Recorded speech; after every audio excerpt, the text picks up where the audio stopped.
Anywhere you lead me, I will go. 'Cause you are the way, truth, and the light. Jesus, you never leave me, no forsake me. Except you build a house, the builders build in vain. Me, I go follow you to go. Anywhere you lead me, I go go. Jesus,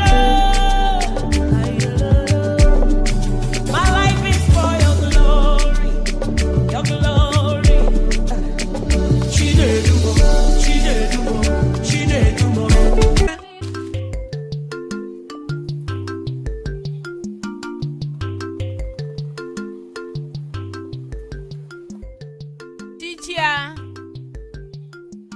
Chichia.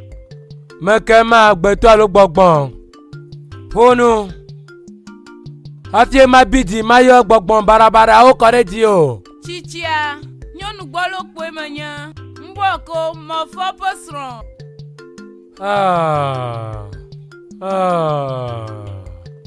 Odra pede tugbi nyakpo. Va.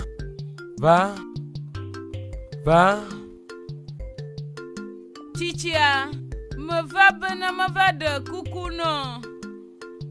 Bena kpomblanyu achoke. Mo vita hanu muno ma enyisronya. Le kponya iglome me no no wa. Fe gbogbo aro nye ya. Eyi me miakpata mi le ɖeka dze me. Ne ɖe le ɖo to ma. O ma va nɔ mkpe do ali atɔgbe o.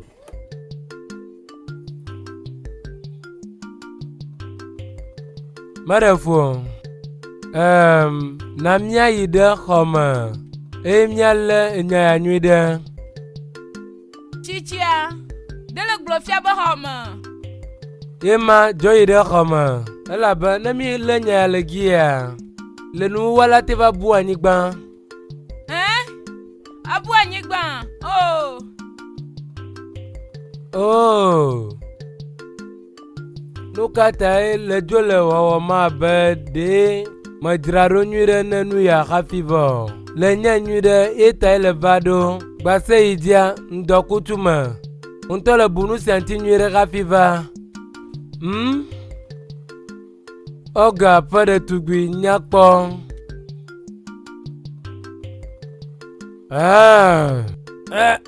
Nyali.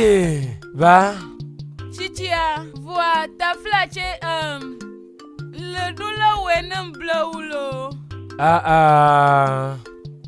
Nyamete le jano kakare dio. Mekale ke la kpedoa. Wa twene nema. Wa va mi jo. Mega wo le nye. Va. Vera la kpere unya madali nyude. Chichia ta flache na wenem blau. Hey! Ta flache lo. Ta flache chichia. Chichia ta flache. Chichia manyolo. Chichia kamanyolo. Ta flache.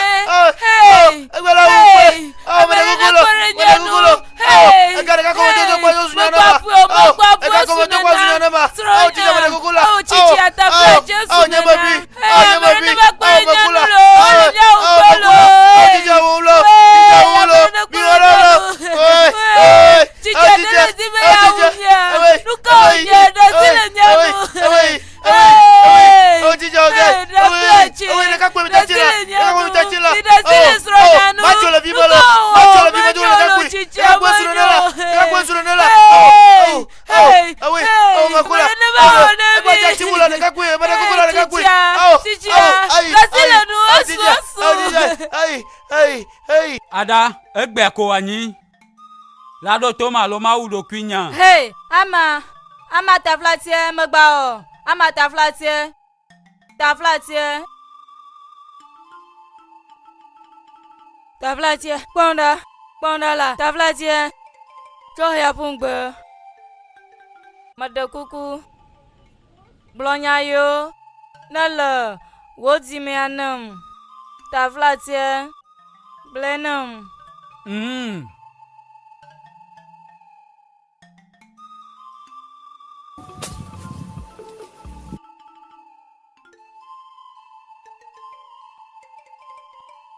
Ada, nyagbe me le bode ke nuto manomo. Vivi se vana. Nenyi be me buta me ku de nua. Ada fi le ageme me dzi la no. Fi le mlɔ geme me dzi la mlɔ.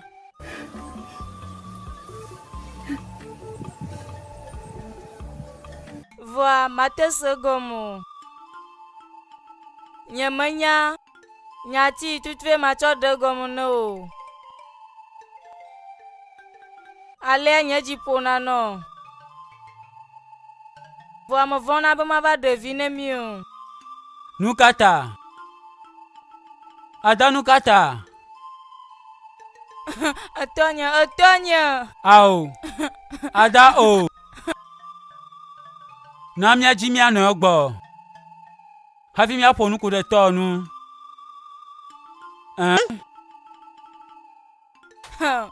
Masonya nye fiavi.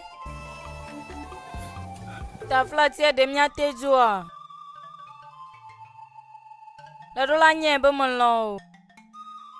Akpeno.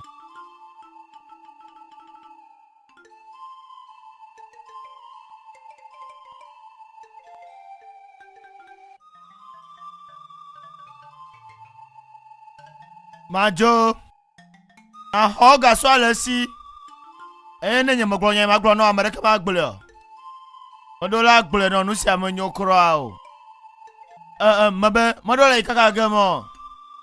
Nye kplo minya ale mi ona nyapa no do le duya ma. O chana troy ya epwe. Metu.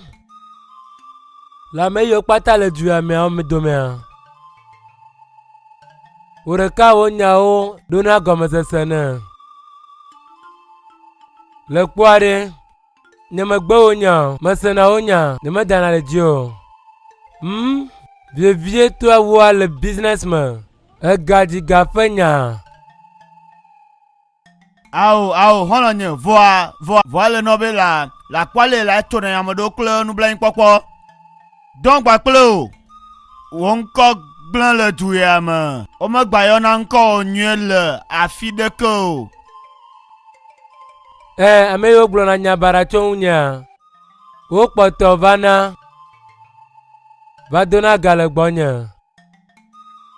Madefu. Amenye kukhio. Mabe. Na mabio. Nuka eku vare afanya ma. Ela bana menyebe mevare na neketo. Ogaranya nkuje nyema fumelelene. Mekwe abe jugbe ma. Ke nya ile jila glo na ma enyi bena ni magba di chava kholo nye gboko. Ema. Metu esi yi le vagia. De ko le abele le non tutwimbe ma wodeka. Pla me ade. Allo na biombe ma onya metoto plemblan kwakpo. La me bubu. Azon glena. No kai kula bagi agba. Merefo ogaranya onya late noma. Onya lama. Me kai kula banya pa megbe ya. Nzamunze. Luza holanya veve. Moi zenyela. Luka onye holanya. Dele luko megbe antwe. Allo, dele ulagande gbe. Enyo le nyanu ya, Jonu. Ona nu lesia. Enyo glonu le ji manem.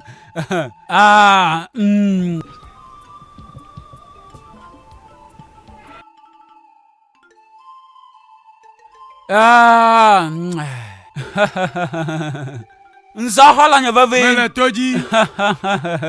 Mele jano ten le gbakle o. De ha vivi le nana esia ye. Me gbana ye kan fune ne ma. O ya glo nu ko nyane. Yiwe bele le mu ko ne ma. Bene holanya le u pagare. Nanya ba ma wo pagande. Makavade gi akple. Acho va vionu o. Ale bena na vanu. Enyo ne mo pwe gare o ade. Que nous cagnons, il n'a le nous aller à tomber. Nous cagnons, relognon. Aïe, n'sait. Note. Ada o galanya. Hey, ouais. Hon la nya ma. Hey, allô. Wo nya le ma. De la te kan de ja le nu wa gbe mo va pour nous pe ada. Quel nous wale de rego? Yele pour nada. Me gble no be mi ape jiofo na ne mi anu o. Quel nous wale? Hein? Manyi be elon polo. E da si de di chan. Ha fie mo fonu na. Ka fa Jeremia de ma to gbe o. Quel nous wale elon be ya susro we. Ye ma. Voilà nya nu ye. Me po e be la nyo be mi Israel ji va ipo. Hein? Nu kata. Alebe wa kunu mele mi ade ngba to gbogbo poda be ada je la nye sro ma. Va mi jo mi ipo e. Wo nya le ma. Chicha. Ale mi gari nyaji ya mko sababu heda kama leode. Zile mnyata. Esrowe. Ozon wanko. Ila na mnyanya. Nanu senu le nyuda. Na myawe ya. Business o menya zikpebo ananyo. Ya ozon wanko nam. Ya esrowe nam. Esronya. Oh. Ozo galanya. Dagbele gane jinye la vome. Mo rose mtan le nyuda. Ozon wanko. Egbe ojinu deka. Defa ile dudom matua. De matem khonyega. Oh. Ega. Ozo galanya. Vana nyikangboy. Mado dira viviade. Ple bisi. Hein? Notement et tu avais.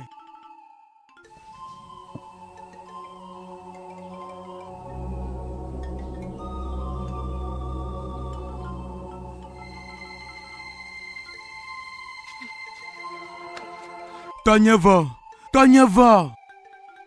Ale mi le ogbe. Hey. Ale mi le ogbe. Akpene to gbe obe mia vi ojo ida gble. Lenkpata. E o mele gbogbo le nkeke omo. Na mia isaga gbona meta popo e la ben tuil rotun le gama adabato onya. Comme nyaji obe ade. Obe. E la nyibe na ejo ide mia no gbo. E mele dagbo va egbo zakpo la do. Zon mijo. Ozon wanko. Nedroa. Jede akpakpa choga ya ma. Allo, jebisi chak dodo gome chogba. Vanu iji makarono enye be, nye majora legi yo. Vasere smela cho nye ga okpatane. Akle jirejia. Titia. Mene keme gbala pe amu. Mi kpo megbe ya.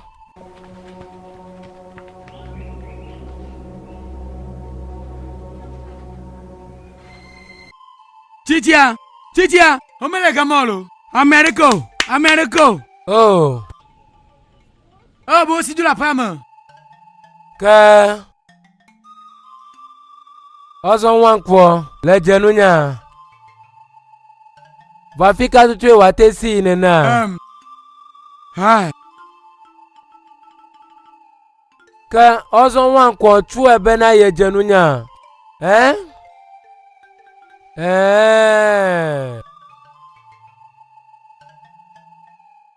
Oh, Titia. fika tutu wajo ifia. Chicha modogwa.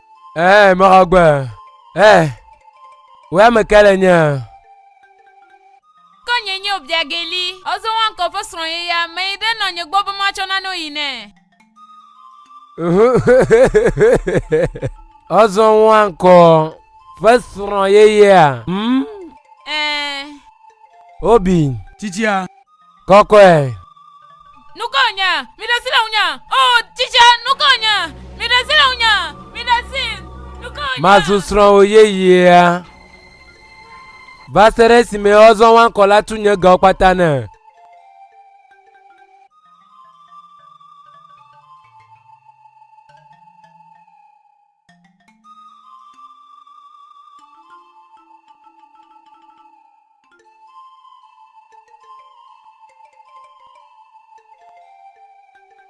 Ne ko nyona ne be don kwa klan tubu bo ami ate no hole kamo. Gede kwa ma. Puto no na toko la ba ma. Mo vito gaga to le nya. Nu chwade ina to na kwa mo vabo okana. Ha o ga so la si o. Ha o gbe yin gba de kai la si o ada la si o. Tro don kwa klan nya mbako esron. Tro fo gbe na babo so ko vi ewe yin ya le gia. Le nu fo ma ba gbodo me vi. Ma tro ide jira nyu papa mo. Ma gba chijio, nyama jo. Vodun konema le do la ide gbo. Na ha o ga so le si. Atro ho wanyi gba. E o che na tro yi aipwe. Kama jo la jijoma. Come on, kono benantu ya kama toma dongwa kpelo. Adon kwa klem. Eye ewe nem nyida. E mo se vivine. Na mo kwado kojo efa. Matro ide gbo ave no kwa kle gbo si agbo. Na mo nyena na tayo. Na ma ho vinyo fo do me nyinu le gbo tayo a. Matro ye ino won. Vamijo. Ne fa wo nu ko kwa hlonu lo. Esi ane totanya.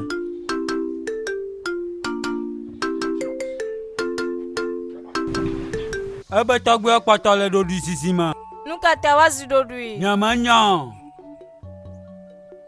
Ka ogbe mi le. Ada nyama nyan lo, nyama nyan. Ada de to do hon la de tere noa. Ta menyan ami ate fonu na eye wa yi fonu na nemi. Atonya. Nyama nyame adeke maten yo fia be ehon lo. Amedeka ti vana gbola po me kaba nye titi ai metu. Vamati de na gbe mo na tonya na nyi bele nu po. Hey, vo nemi. O togbe ta fla chemi pedo nu nka ogbe me le. Nyelolo a.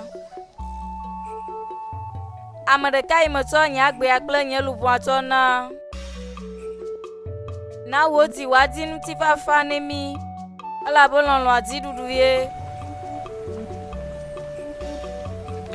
Yele no ma de kwa. Oh. Wenye nyama gba. Ple mamle. Nu sia nu na. Ta flatie. Fudu tanya gbono. Madeku jo.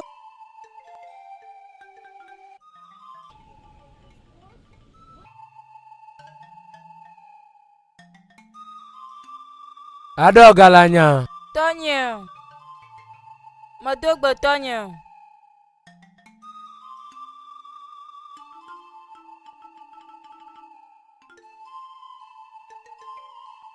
Tonya madogbe.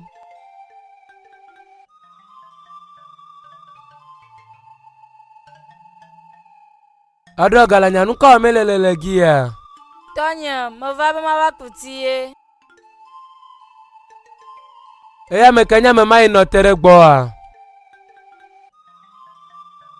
Tonya, ama. Tonya nyerekele gia.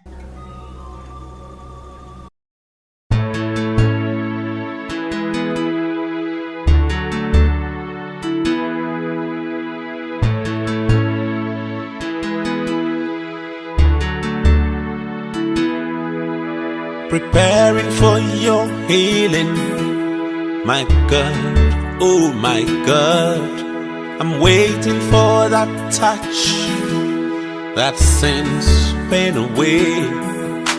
Believing I'll just wake up and know it's all a dream. I'm falling down the tunnel, my hopes are blown away. Going off my mind, I'm begging you, my God. I'm waiting for my children to keep my dreams alive. In Ozikwome, Anya mire juwonu manya chuku. In Ozikwome, in Ozikwome, Obiabawa wagio chimo. In Ozikwome, in Ozikwome, Biano wamo saki kokana koe. In Ozikwome, Emunobi olilanya mnile anihile kurakoe. In Ozikwome, my life is torn apart, my hopes are gone with the wind. My whole world is crumbled. That's not how to live. Arideri pwano mo chimo imukwanya. Akwena neligwe nkegi nelekone memo. Anabajunu gajuju chukwu inozikwome. Ewozami hem juru chimu inozikwome.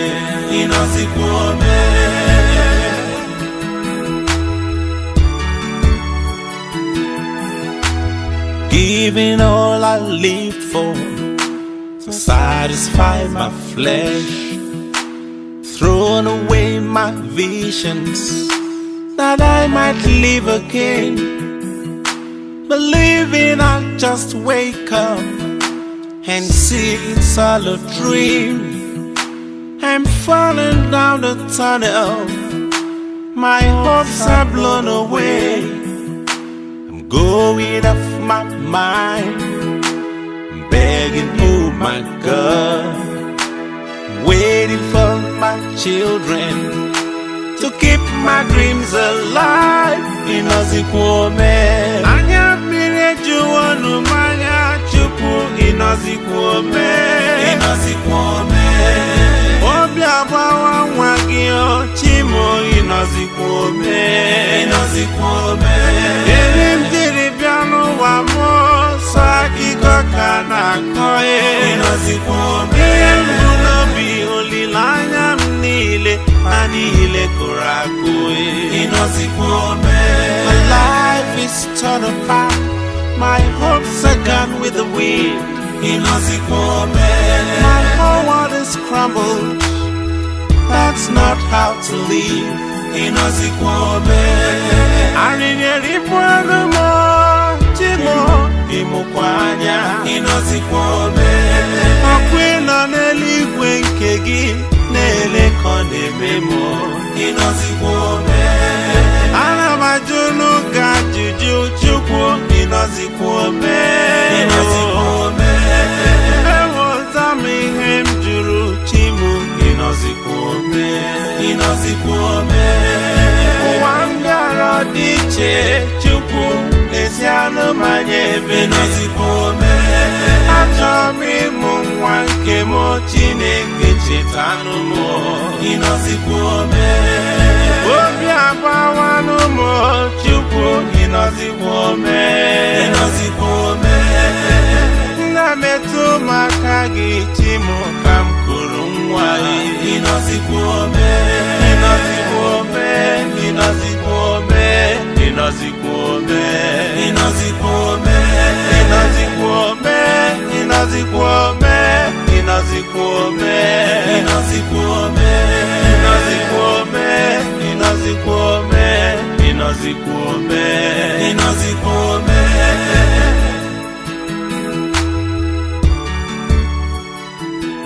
Inozikwome